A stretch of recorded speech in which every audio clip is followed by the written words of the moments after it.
Maudit jeu de marde! Allez, viens, on va faire un film. Que? Toi et tout. OK.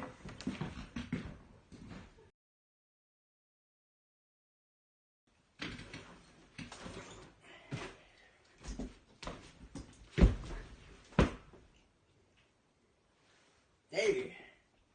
C'est Will. Vous me connaissez déjà.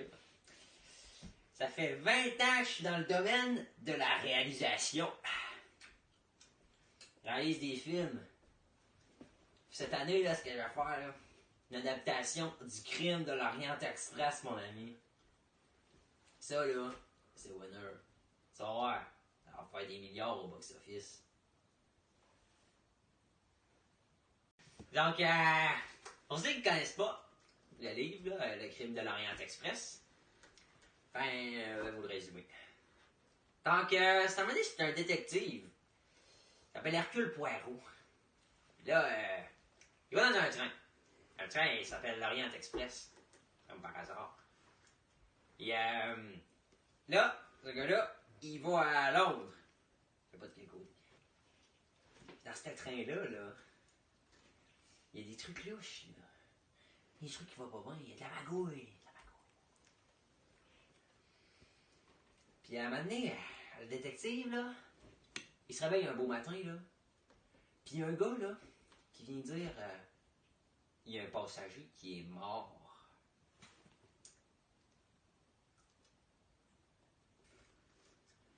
Alors, Hercule Poirot, là, c'est un détective. Un détective, mon ami. Ben, ça résout des crimes. Fait que, il va résoudre ce crime-là. Il va trouver c'est qui le meurtrier. Il se le promet. Ça le promet, mon gars. Fait que, ça. Là, il commence à interroger le monde, là. Tous les passagers, là. Une bonne douzaine de monde, je dirais. Puis là, ça mène à rien, là. C'est bizarre, là. Il y a des trucs qui ne fitent pas. Les gens mentent. Ça va pas. Ça va pas, je te dis. Puis là, un moment donné, Hercule, là, il découvre c'est qui le meurtrier. Mais il n'y a pas un meurtrier. Il n'y en a pas deux. Puis il n'y en a pas plus trois. Il y en a 12! Tous les passagers du train. Ils l'ont tué, ce pourri-là. Hein? Ils l'ont fumé, toi. Et là, le gars, là, qu'ils ont tué, là, c'est un fumier, lui. C'est un vrai fumier, là. Il avait ruiné la vie de tous les passagers du train. Ben, c'est un monstre, je dis. Un monstre! Fait que là, Hercule, là, il est peut-être bien dans la justice, dans la loi, là. Il trouve que c'est important, là. C'est normal, là. C'est un détective. Mais cette fois-là, il a décidé de les laisser partir, là, les passagers. Là. Parce qu'il a aussi trouvé là, que le gars qui a été tué, là, il était pas bon. Là. C'est un méchant. Un vrai méchant. Je te dis, moi. Là, dans ce livre-là, tu sais quoi, toi? Il y a une morale. Puis, elle est pas pire, cette morale-là. Là. Moi, là, je pense que si je dois dire ça en une phrase, là, ça serait que tes actions, là, ça a des répercussions, là, sur plein de gens. Plein de gens, mon gars. Bien, le gars qui s'est fait piquer, là, ben, comment ça se fait qu'il s'est fait piquer? C'est que il a tué une petite fille. Quelques années avant, là, il a tué une pauvre petite fille innocente. Puis, ça l'a brisé. Ça les a toutes brisées, les passagers. Fait qu'ils voulaient prendre leur vengeance. Leur vengeance. Fait que, ben, ils l'ont piqué. Il est mort, là. Alors, moi, là, j'ai de la job, là. Ce film-là, là, il se fera pas un jour, là. Moi, je suis réalisateur, là. Et qui a dit, ben, vous, expliquer tout ça, là, mais ça mène à rien, mon gars. Fait que, salut, là.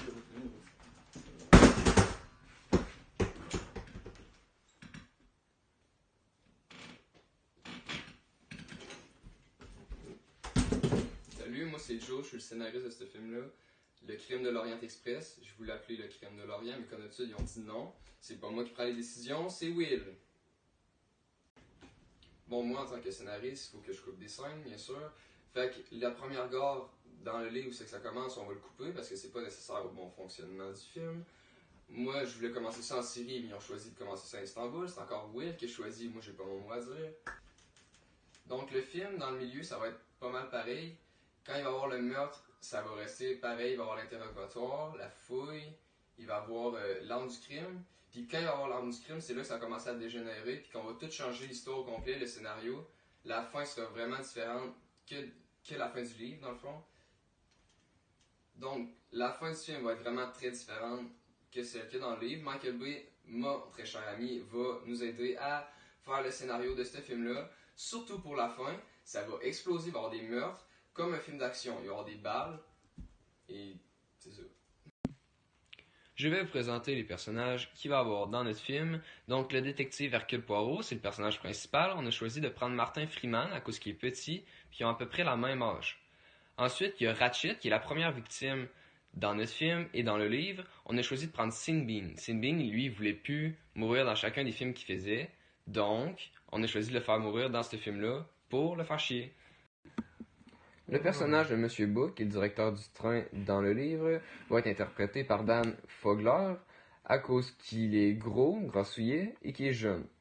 Ensuite, le docteur Constantine, c'est lui qui fait la fouille du corps puis qui trouve les blessures et tout ça, il va être interprété par Mac Wahlberg parce que s'il est grand, c'est un homme mature puis il a de l'air intelligent. Maintenant, le personnage de Mary Debenham, c'est une gouvernante anglaise. C'est Gal Gadot qui va la jouer à cause qu'elle est belle et qu'elle a fait ses preuves dans d'autres films. Maintenant, Hector McQueen, c'est le secrétaire de Ratchet. On a choisi Raphaël Pilote pour l'interpréter à cause que c'est un acteur de renom, qu'il a une belle chemise à carreaux rouges et qu'il a un charisme fou. Colonel Arbuthnot, c'est un colonel qui était dans les forces armées. C'est J.K. Simmons qu'on a pris pour le jouer à cause qu'il a l'air autoritaire et rude.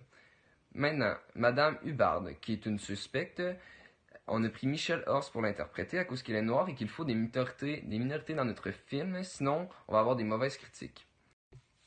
Maintenant, la vieille princesse russe Natalia Dragomirov, qui est interprétée par Imelda Staunton. Elle est assez âgée, elle ferait parfaitement l'affaire. Maintenant, le conducteur du train, qui est Pierre Michel, on a choisi Danny DeVito, à cause qu'il a insisté pour jouer le rôle. Maintenant, le valet de chambre. Le valet de chambre, c'est Edward Masterman. On a choisi Jackie Chan, car on a besoin de lui pour faire les cascades, et qu'il est asiatique. La religieuse suédoise, Greta Olson, c'est Alexandra Daddario, à cause qu'elle est jeune et belle. L'épouse du comte, la comtesse Andreni, on a pris Billy Lourdes, car elle est assez vieille et que c'est une valeur sûre. Maintenant, le détective new-yorkais Cyrus Hardman, on a pris Tom Cruise à cause qu'il est beau, que c'est un bel homme.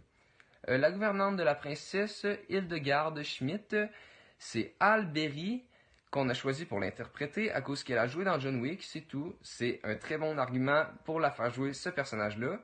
Maintenant, le dernier personnage de notre film, l'italien Antonio Fascarelli.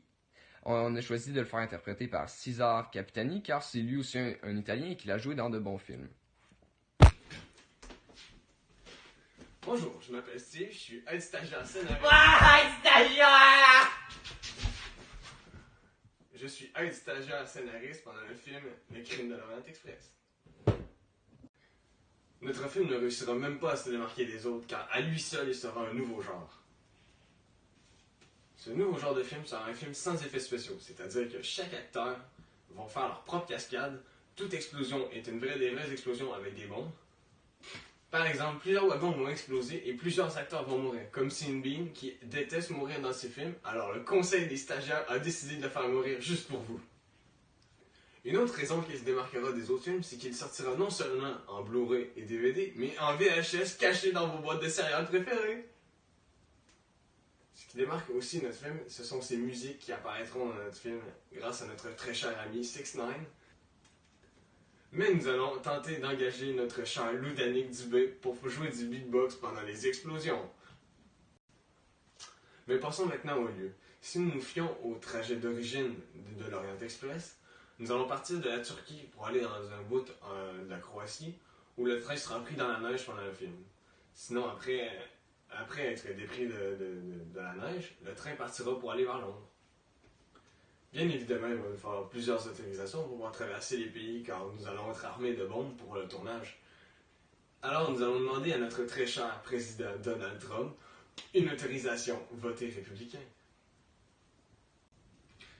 Merci d'avoir écouté la présentation de notre projet du film Le crime de l'Orient Express. Et n'oubliez pas, nous avons besoin de sponsors car les recettes engendrées par nos scouts vendeurs de chocolat ne sont pas très élevées.